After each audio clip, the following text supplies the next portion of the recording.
કેન્દ્રીય મંત્રી મનસુખ માંડવિયાએ જણાવ્યું કે યુવાનો માટે ભારત સરકારે આ બીમસ્ટેકનું આયોજન કર્યું છે।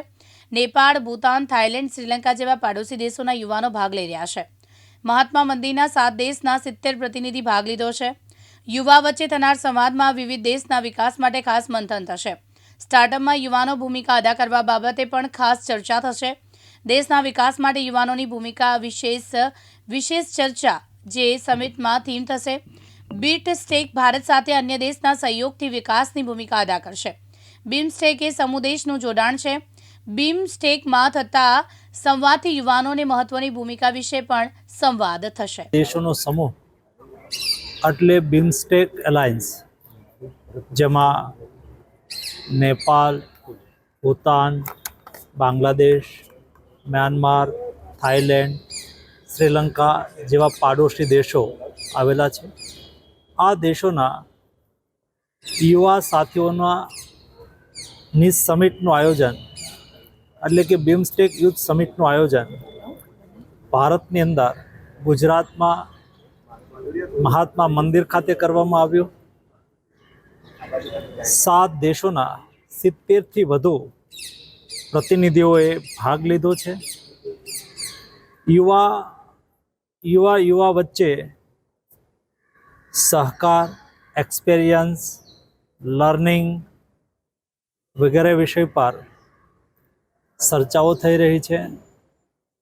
યુવા કનેક્ટ બીમસ્ટેક કન્ટ્રીમાં કઈ રીતે વધી શકે, સ્ટાર્ટઅપ એક્ટિવિટીમાં યુવાઓની ભાગીદારી કઈ રીતે સુનિશ્ચિત થાય, કલ્ચર એક્સચેન્જમાં યુવાઓ પોતાની ભૂમિકા કઈ રીતે અદા કરી શકે અને પોતાના દેશના ડેવલપમેન્ટમાં યુવાઓની ભૂમિકા વિષય પર બીમસ્ટેક યુથ સમિટની અંદર ચર્ચા થઈ રહી છે। આ સમૂહ દેશોની અંદર ભારત એક અગ્રણી દેશ છે, લીડ કરતો દેશ છે।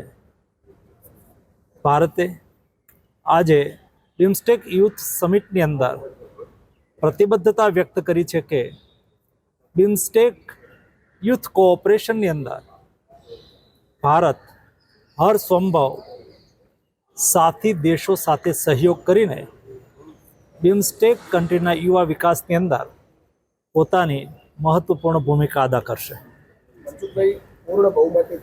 ધન્યવાદ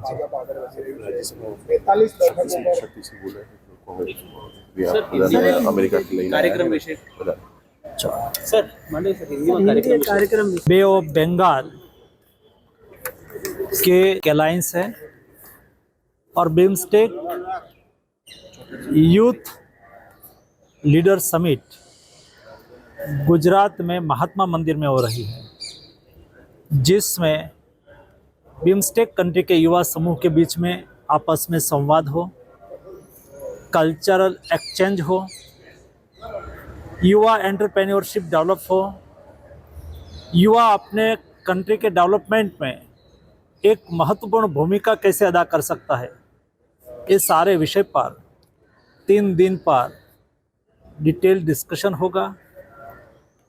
और भारत इस समूह देश में एक महत्वपूर्ण देश है और इसलिए बीमस्टेक युथ समिट में भारत ने अपनी प्रतिबद्धता व्यक्त करी है कि सभी बीमस्टेक कंट्री समूह के साथ मिलके युवा विकास में भारत हर संभव सभी बीमस्टेक कंट्री के साथ सहयोग करेगा। अवकाश बारोट, दिव्यांग न्यूज़, गांधीनगर।